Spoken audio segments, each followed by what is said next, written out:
3 anos e muitos meses. Chegamos aqui em agosto de 2022. Posso contar aqui minimamente um pouco, né, a nossa história, mas já podem sentar para os miúdos passarem vergonha só um pouco, não muito. Mas só para vocês saberem, né, como é que eu apareço aqui, e também já agradeço a paciência com o meu sotaque, que não é o vosso. Nós fazemos parte de uma história que já foi um pouco contada aqui.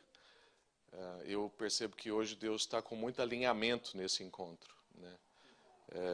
Há muita virtude de Deus sendo repartida aqui. Se você não está atento e talvez estava esperando o momento da pregação, já teve muita pregação aqui hoje, né? Já teve muita revelação de quem Deus é e da sua palavra.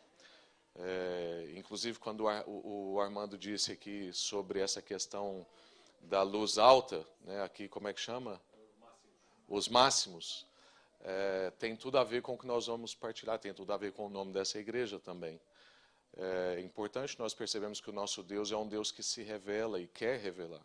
Há um autor que provavelmente foi um dos pastores mais influentes do século XX, o Francis Schaeffer. Ele tinha uma trilogia que 2 dos livros chamavam o Deus que se revela e o outro é o Deus que intervém. E hoje nós ouvimos sobre essas duas coisas, um Deus que intervém na nossa vida, na criação, na história, e que tem relação e respeito com toda a realidade. O Senhor não é Senhor só da realidade cristã, Ele não é Senhor só das igrejas evangélicas. Não há 1 centímetro quadrado sequer que Cristo não coloque o pé e diga, é meu. Isso está escrito em Colossenses capítulo 1. Todas as coisas foram criadas nele e por causa dele. Então, nós estamos aqui porque eu faço parte de um ministério, nós fazemos parte de um ministério chamado Sal da Terra, é uma rede de igrejas no Brasil, nós somos aproximadamente umas 100 igrejas, e na nossa história há uma palavra de Deus de que o Senhor quer converter o coração dos pais aos filhos e dos filhos aos pais, está escrito lá na última frase de Malaquias, o último livro do Antigo Testamento. E na época, há quase 40 anos atrás, o nosso ministério entendeu que isso dizia respeito às nações, que o Brasil recebeu o evangelho da Europa e que agora era tempo dos filhos, ou seja, a nação brasileira converter o coração aos seus pais, à Europa. E o caminho que Deus quis fazer para o evangelho chegar no Brasil em língua portuguesa foi um caminho que passa pela Ilha da Madeira. Robert Calley, um escocês, médico, que desejava servir o Senhor na sua profissão, quis muito ser enviado para missões. A igreja da Escócia não queria enviá-lo, ele foi para a Inglaterra, foi enviado a partir da igreja inglesa e foi para a Ilha da Madeira junto com a sua esposa Sarah Calley, que, se você não sabe, é a pessoa que inventou o que nós chamamos de EBD no Brasil, que é a Escola Bíblica Dominical. Ela escreveu muitos hinos dos que nós cantamos.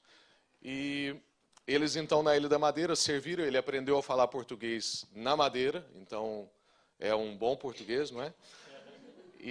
Mas, numa ocasião, por perseguição, é uma história super interessante, ele fugiu para o Brasil vestido de mulher, com vestido, peruca e tal, e chegou na Baixada Fluminense, no Rio de Janeiro, e começou a primeira igreja evangélica de fala portuguesa. Calley tinha uma paixão pela unidade, ele não queria ter uma denominação. Então a igreja chamava Igreja Evangélica Fluminense. Era isso. Depois que ele morreu, as pessoas criaram o que hoje é uma denominação que chama Igreja Congregacional. Vem muito ali da linhagem do Robert Calley. Mas nós, então, no Brasil, somos fruto dessa semente que saiu da Escócia, passou pela Inglaterra, esteve na Madeira, aprendeu português e partilhou o evangelho na nossa língua. O evangelho já tinha chegado em Portugal pela vida do Simonton, que era um americano, mas era uma igreja no Brasil de fala inglesa. Mas a igreja evangélica de fala portuguesa foi ali com Robert Calley. Então nós temos muita honra com esse caminho. E nos últimos 40 anos o Ministério Sal da Terra tem enviado pastores para servir nessas nações. Então nós sempre tivemos pastores que estavam vivendo em Portugal, na Inglaterra e na Escócia. E chegou o nosso tempo entenderam isso por nós fomos enganados em muitos aspectos disso. Primeiro porque nós nunca pensamos em sair da nossa cidade. Aí vieram ter essa conversa conosco, que era importante nós vivermos essa experiência. E depois disseram para nós que era só por 1 ano. E agora já vai completar 4 anos. Então, mas nós não estamos... Pois, a última decisão teve uma palavra complicada, que foi indeterminado, foi por prazo indeterminado. E toda vez que nós falamos isso, os nossos pais arrepiam bastante e os nossos filhos também. Inclusive, a caminho daqui, nós viemos tendo uma conversa sobre isso. Mas, enfim, vamos ao texto bíblico, porque isso é só para vocês conhecerem um pouquinho de nós e o que nós estamos fazendo aqui. Também digo que trago um abraço da nossa igreja, né, da Casa da Cidade. Nós não viemos para estar por aí e nem viemos para plantar uma igreja nacional do nosso país. Nós viemos para servir a nação e a igreja que está nessa nação. Esse sempre foi o caminho de Sal da Terra. Na Inglaterra, nós sempre servimos a igreja que já existia. Na Escócia, nós sempre servimos a igreja que já existia na Escócia. E em Portugal também, nós sempre servimos a igreja que já existia em Portugal. Durante muitos anos, tivemos pastores e missionários servindo na igreja Reviver. E agora, nos últimos 4 anos, temos servido junto com a Casa da Cidade. Mas temos um pastor que foi eu que enviei, inclusive, da igreja que eu pastoreava, o Fabrício, que hoje pastoreia uma igreja Reviver em Leiria. Não sei se você sabe quem é. O Fabrício veio da minha igreja, lá de Goiânia. Nós trabalhávamos juntos, e, enfim. Então, esse é o nosso coração. Atualmente estamos orando e trabalhando num projeto de plantação de igreja a partir da Casa da Cidade, ali em Torres Vedras. Ainda não é uma igreja pública, nós temos reunido como um grupo ainda fechado, mas nos preparando para tornar uma igreja pública.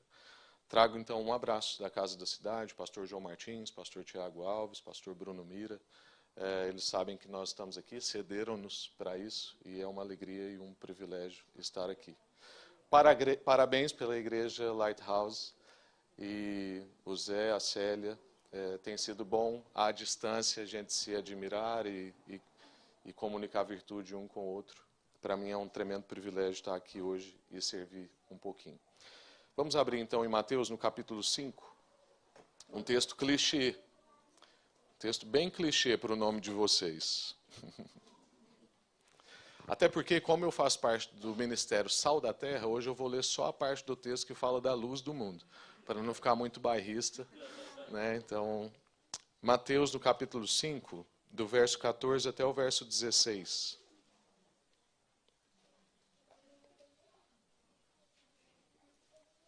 Tem pastores lá na nossa igreja que, se tivesse uma mesa de comida assim tão perto, pregariam facilmente por 1h30, porque não tem a desculpa da fome. Mas eu ainda não fui picado por esse vírus, então calma que eu não vou falar 1h30, tá bom? Mateus capítulo 5, verso 14 até o 16. A palavra do Senhor diz assim: Vós sois a luz do mundo. Vós sois a luz do mundo. Não está escrito, talvez sejam, nem um dia serão, ou que bom que fossem. Está escrito, vocês são. Vós sois a luz do mundo.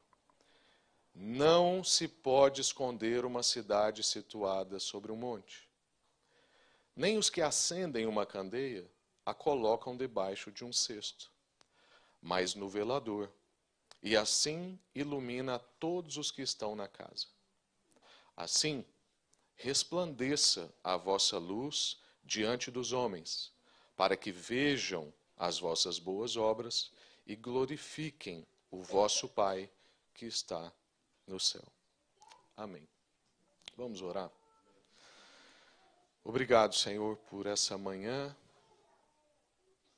Obrigado porque depois de dias tão tenebrosos, com tempestades, muito vento, o Senhor está a nos dar um dia de sol nesse aniversário, um dia de festa, e nós somos gratos por esses mínimos detalhes.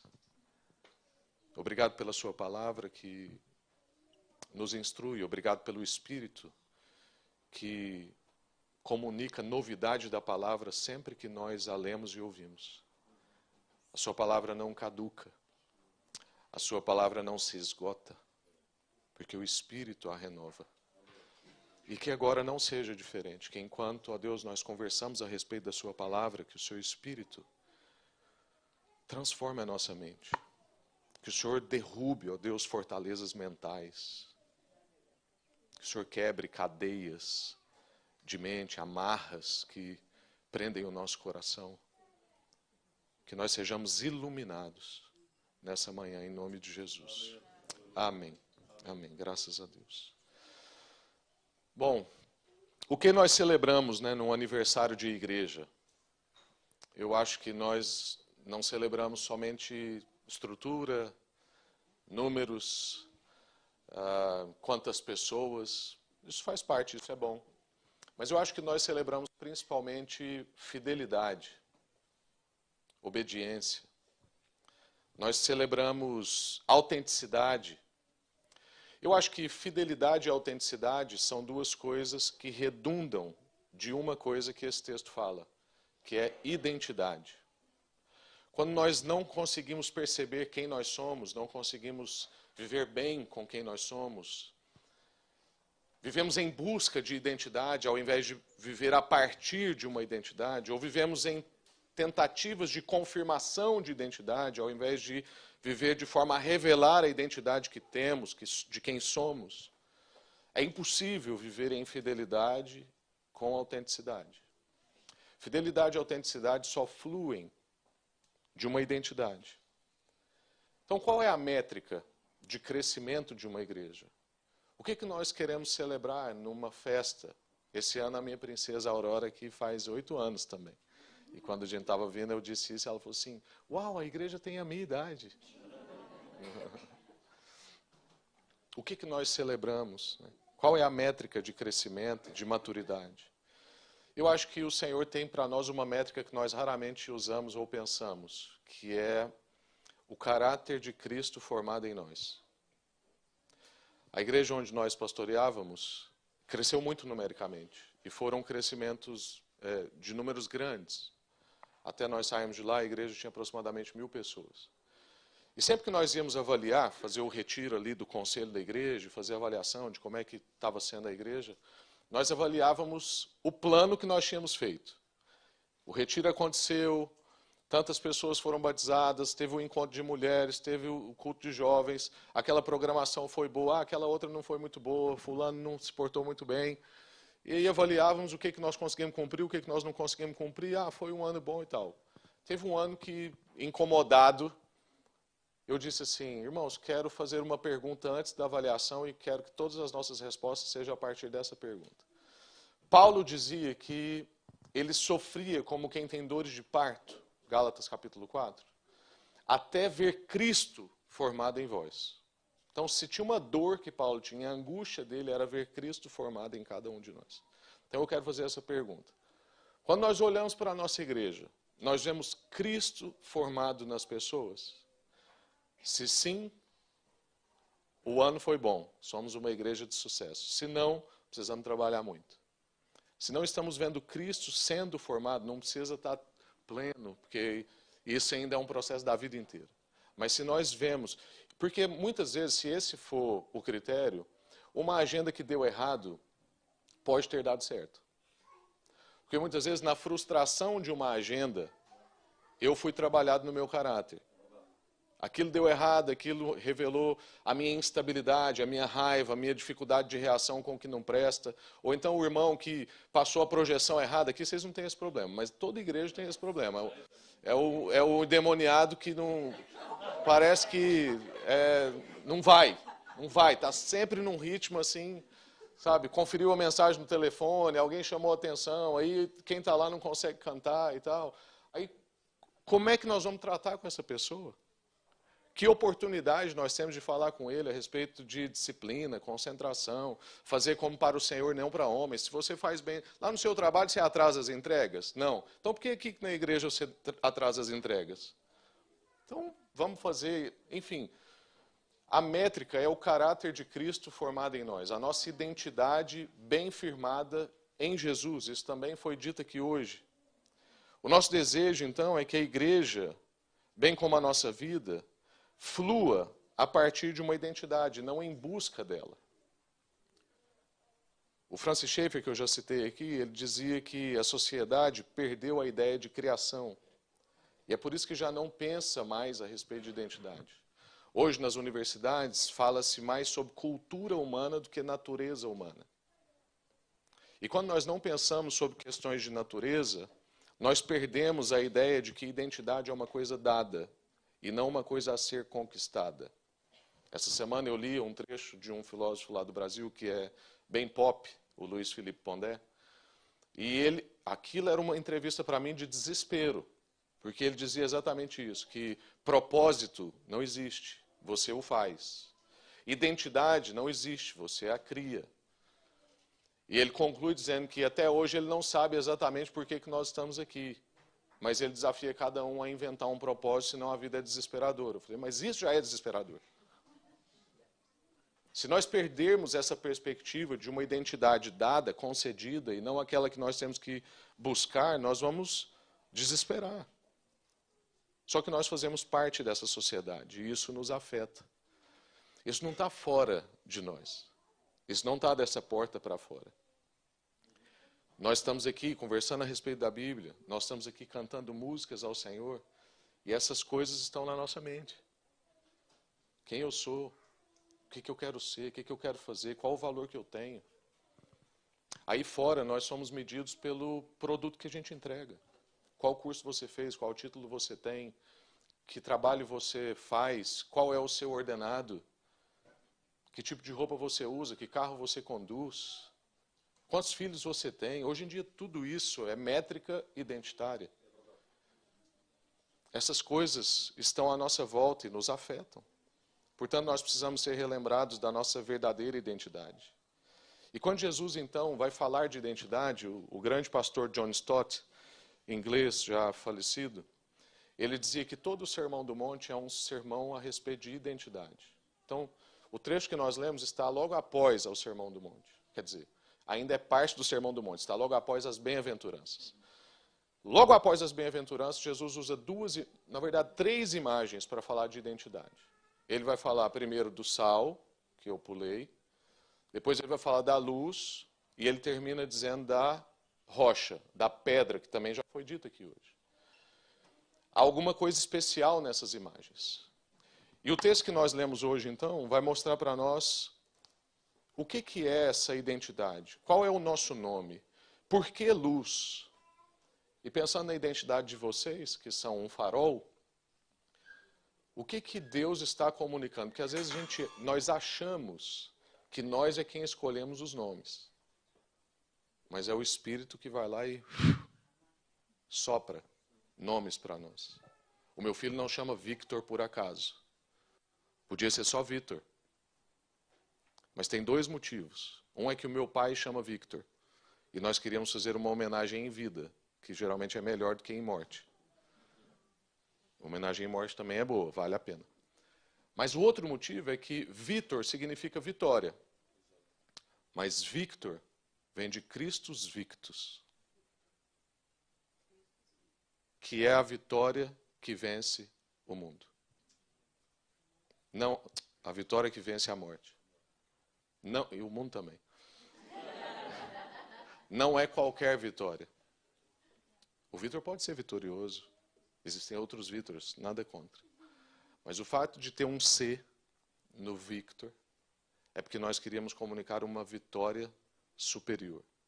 Nós queríamos que o nome dele nos desse uma desculpa de ter conversas a respeito de Cristo. O nome dessa igreja, então, tem total relação com o texto que nós lemos.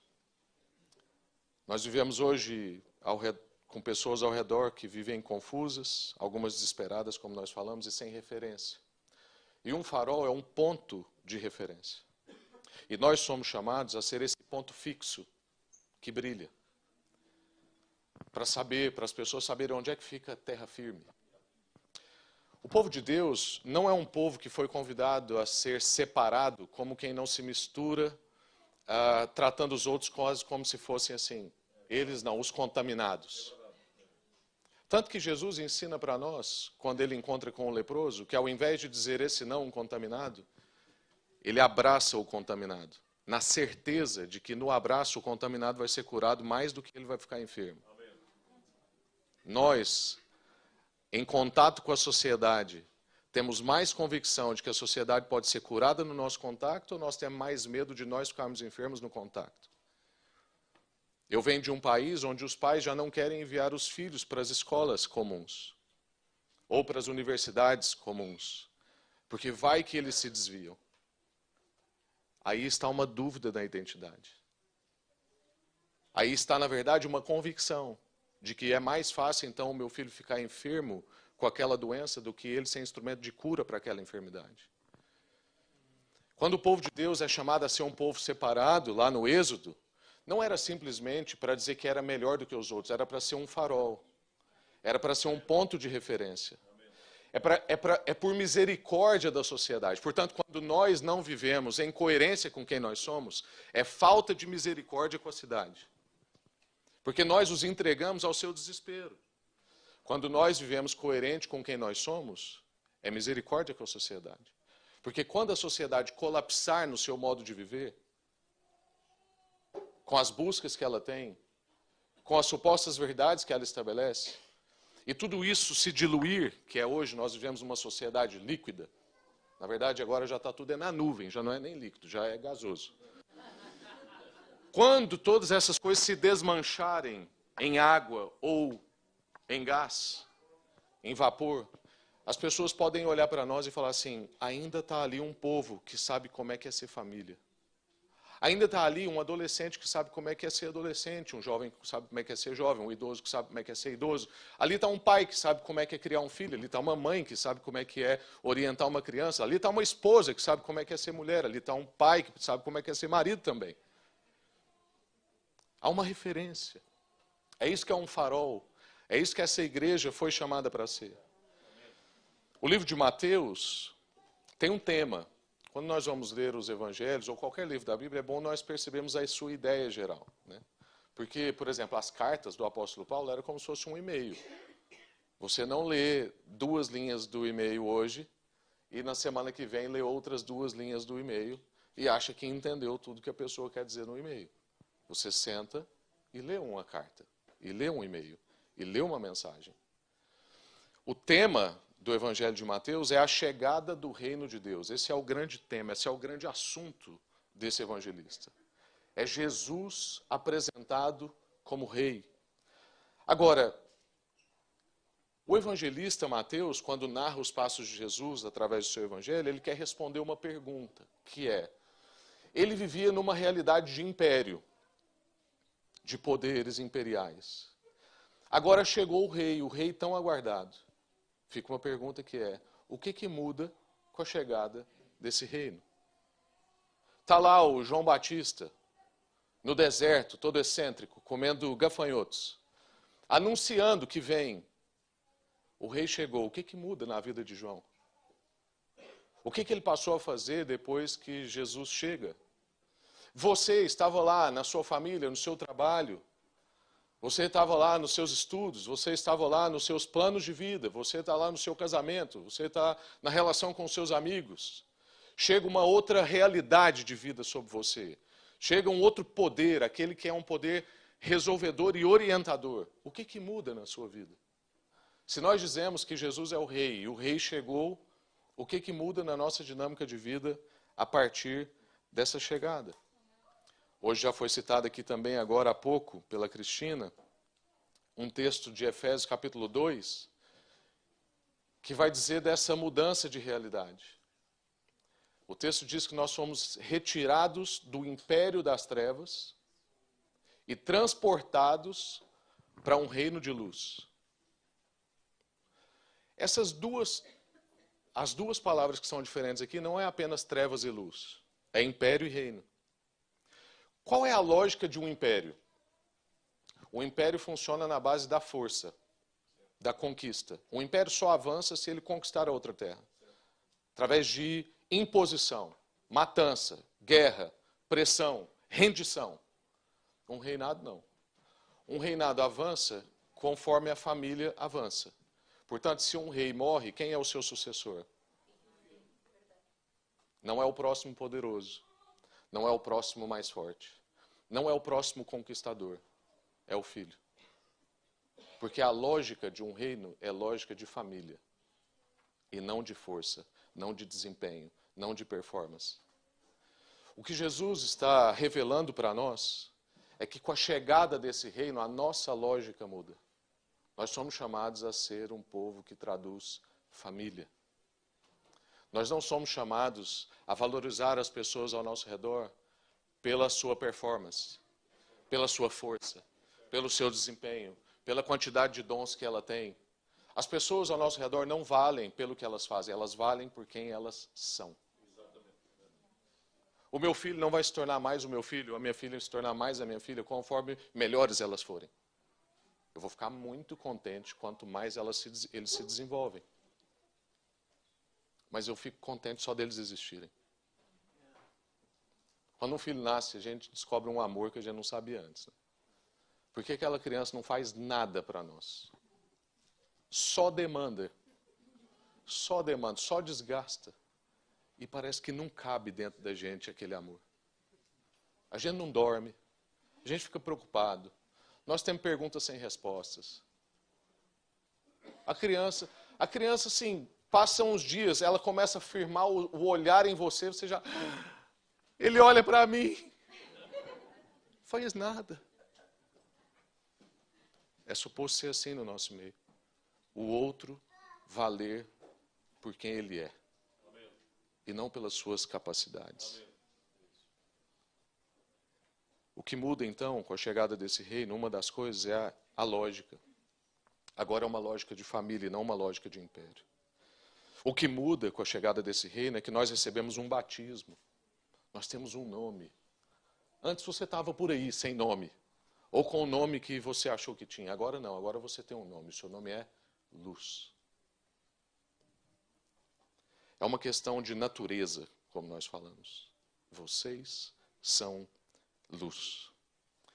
Então, para a Lighthouse continuar na sua vocação pelos próximos anos, eu quero aqui agora rapidamente, e vai ser mesmo rapidamente, eu vou me esforçar, meditar com você 3 coisas que Jesus fala dentro dessa imagem identitária que é a luz.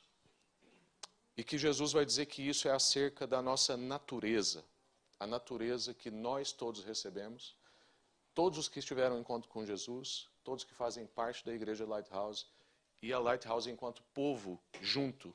O que essa natureza revela? Primeiro, essa natureza, esse nome, tem uma qualidade. Então, Jesus vai dizer no verso 14, se você quiser olhar aí de novo, vocês, vós sois a luz do mundo. Não se pode esconder uma cidade situada sobre um monte. Essa luz não é qualquer luz, essa luz tem uma qualidade. Eu não sei se você já reparou nisso. Eu dizer alguma coisa sobre comida é diferente de um chefe de cozinha dizer alguma coisa sobre comida. Porque quem diz o que diz empresta muito para a qualidade do que está sendo dito. Se vocês soubessem que eu só sei cozinhar ovo, você entenderia o que eu estou querendo dizer com mais propriedade. Entendeu? Se a Iana falar sobre comida, é um outro nível. Mas se eu falar sobre comida, eu só gosto de comer. É diferente.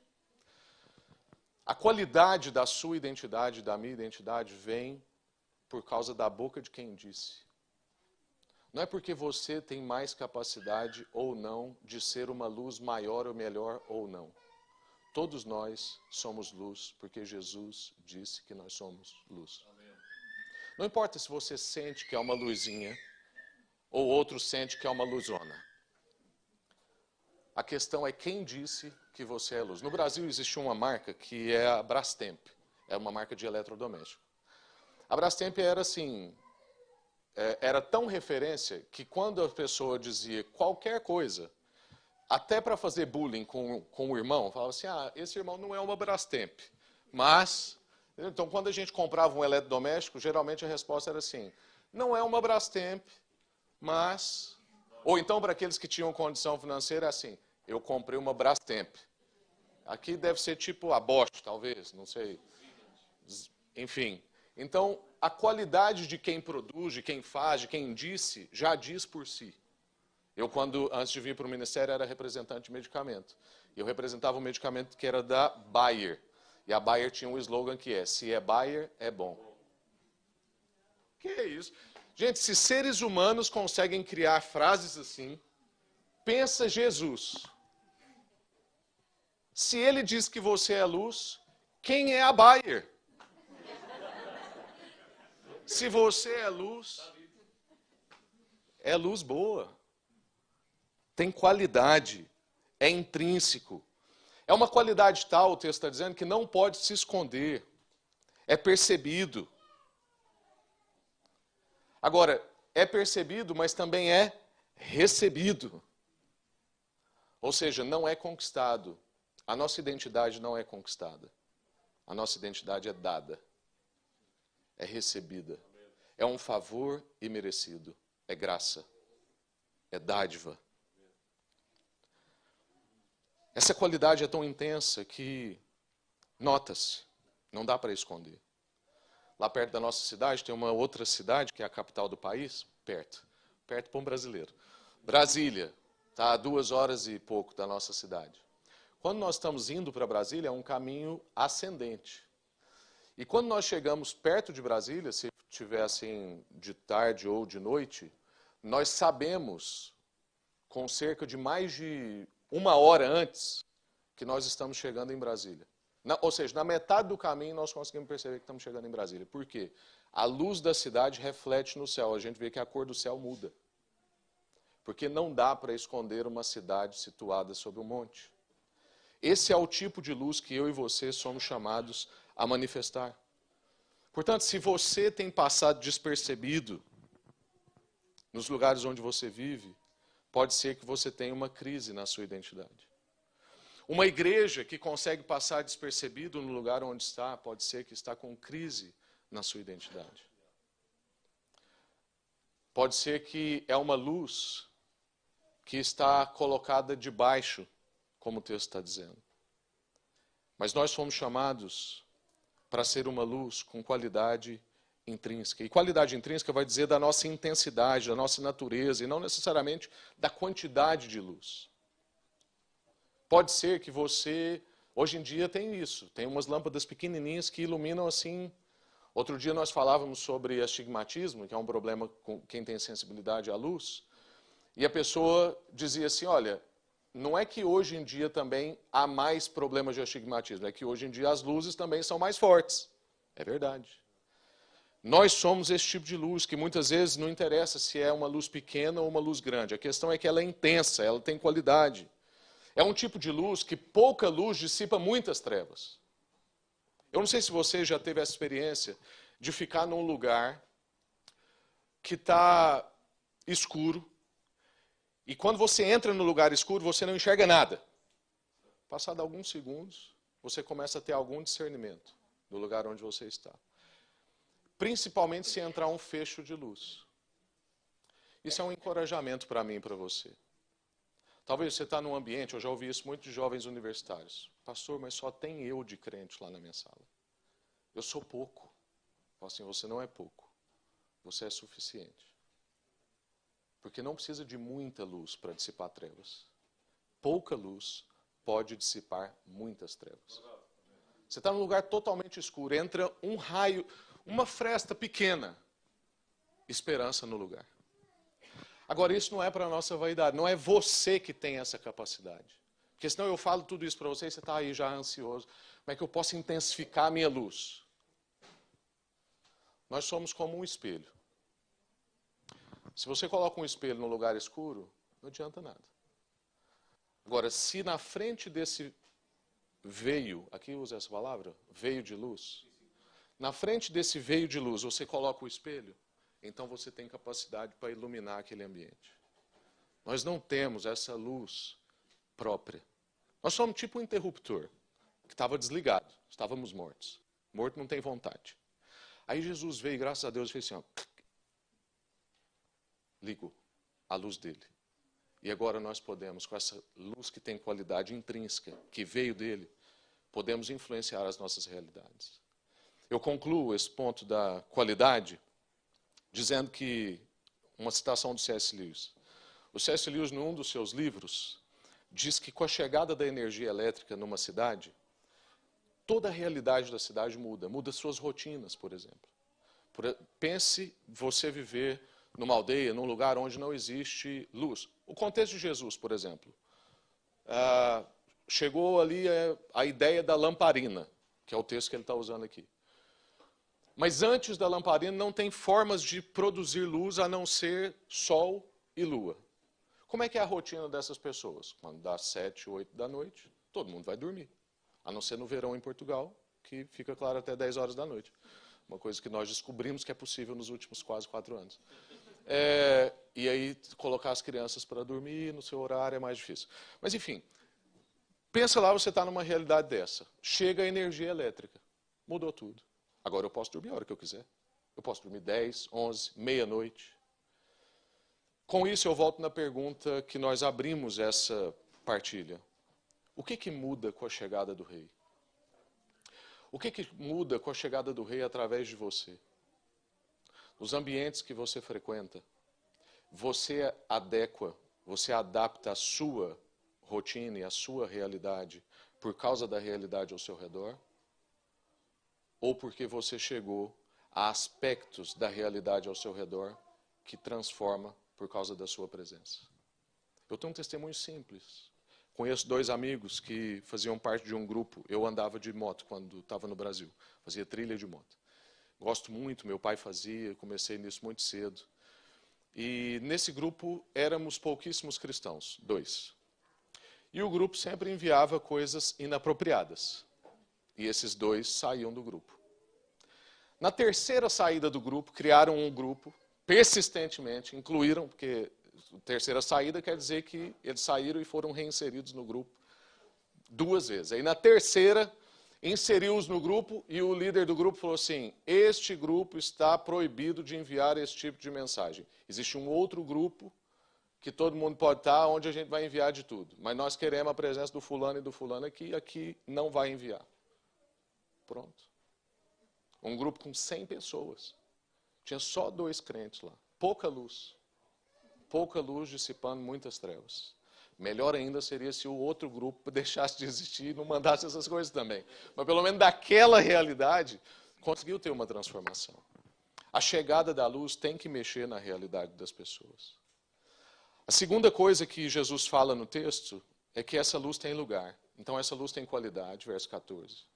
A segunda coisa é que ela tem lugar, verso 15. O texto diz assim: nem os que acendem uma candeia colocam debaixo de um cesto, mas no velador. E assim ilumina a todos os que estão na casa. Eu recebo então uma nova condição, eu tenho um nome, eu tenho uma identidade, só que agora eu devo ocupar um lugar. Essa identidade não é para ficar reclusa. Essa identidade não é para você abraçar e falar: que bom, que fofinho é estar com Jesus, vamos fazer uma tenda para mim, para Jesus. Lembra, os discípulos quiseram fazer isso, e Jesus falou negativo. O nosso chamado é para revelar, não para esconder. Então eu recebo essa nova condição e devo ocupar um lugar. Eu não devo ser poupado, eu não devo me esconder. Pelo contrário, eu devo influenciar e devo abençoar. Agora, se o mundo não vê luz nos cristãos, a pergunta que fica é: será que é porque a igreja está escondida? Ou será porque a igreja está se afastando da fonte de luz? Como nós dizemos, nós somos só o espelho que reflete a luz. Se nós desviamos da luz, se nós nos afastamos do Senhor, a cidade passa a não perceber essa iluminação. Há então um lugar apropriado para ser ocupado. E aqui há uma diferença entre luz de decoração e luz funcional. Por exemplo, todo mundo está percebendo aquela luzinha ali. Ó. Desde a hora que eu cheguei, eu estou vendo aquela luz ali. Porque aquilo é uma luz de decoração. Bênção, bom demais. Esse não é o nosso chamado. Nosso chamado é ser essa luz aqui, ó, que ninguém está olhando para ela. Mas está todo mundo usufruindo dela. Há um lugar apropriado para ser ocupado. Nós não somos chamados só para ficar decorando ambientes, chamando a atenção. Sabe, isso aqui chama a atenção. Está aqui exatamente para chamar a atenção. Nada contra. Só estou dizendo que a nossa identidade é mais profunda do que isso. Não é para ficar obtendo reconhecimento. Nós não somos os carentes. Nós não somos os que querem a bênção. Nós somos o que abençoamos. Efésios capítulo 1 vai dizer que todos nós já fomos abençoados com todas as riquezas espirituais nas regiões celestiais em Cristo Jesus. Por que o crente parece um buscador de bênção? Como se a gente já não tivesse uma vida abençoada, como se a bênção já não fosse algo próprio da nossa vida. Por que as pessoas ao nosso redor têm que padecer, porque no fim nós achamos que somos melhor do que eles e o melhor lugar da fila é o nosso? Nós achamos que fé é para conquistar, gente. Fé é para, tendo tudo, ceder. Foi isso que Jesus ensinou para nós. Você tem todas as bênçãos, agora você entrega. Fé não é para se proteger, não é para ganhar, não é para vencer, é para saber perder. Foi isso que Jesus ensinou. O que está acontecendo com a gente? Eu preciso de fé para estar numa fila em pé e chegar alguém mais velho do que eu, ou uma senhora grávida, ou uma pessoa que está com mais pressa do que eu, tem mais necessidade, e eu falar assim, pode passar na minha frente. É para isso que eu preciso de fé. Para furar a fila não precisa de fé, não. Basta esperteza, pressa, ser uma pessoa sem noção. E muitas vezes é assim que a sociedade está olhando para nós. Lá vem os crentes, sem noção, achando que vai passar na frente de todo mundo. Há um lugar para ser ocupado e é um lugar muitas vezes diferente do que nós pensamos. A última coisa da imagem que Jesus diz é que essa luz tem uma função. Então, você e a igreja Lighthouse têm uma qualidade intrínseca. Vocês não precisam tentar ser mais luz. Você só precisa se posicionar melhor onde é que a luz bate. Para ser essa referência que a sociedade precisa. Um ponto de terra firme. Um farol que ilumina. Não um farol que atrai a atenção.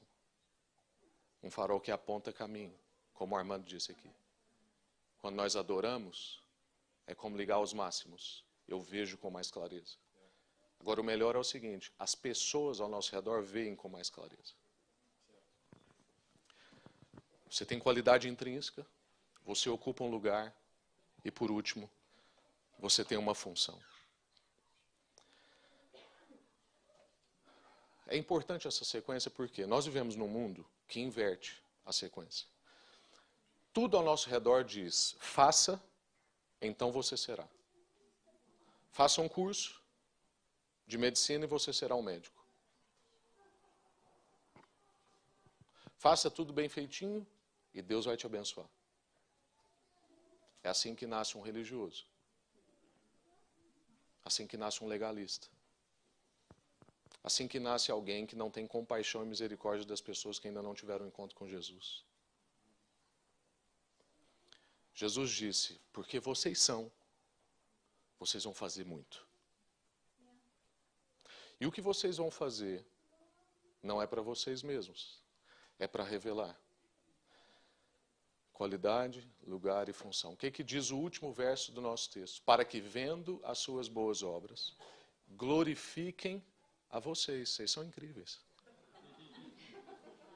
Não, parece que é isso que a gente quer. Faço boas obras e as pessoas ao meu redor, olha como fulano é bom. Escreve livros. Entrega cabazes. Para quem vendo as suas boas obras, glorifiquem a Deus que está nos céus. A nossa lógica de vida é somos, cremos e fazemos. Não é fazemos, cremos que porque fazemos seremos. Satanás é que colocou a identidade no fim. Deus coloca a identidade no início. Satanás tentou Jesus desse jeito. João, Evangelho de João. Satanás disse, se você é, então faça tal coisa. Ele põe uma pergunta na identidade. Sabe outra pessoa que fez isso? Porque os métodos de Satanás não mudam muito. Nabucodonosor fez isso. Mandou reunir Daniel, capítulo 1 e 2. Reúna os melhores. Primeira coisa que nós vamos fazer, mexe no nome deles. Não é mais Daniel. É Sadraque, Mesaque e Abednego. Vamos mexer no nome, na identidade. É isso que o sistema faz comigo e com você. Mexe na nossa identidade. Quer mexer.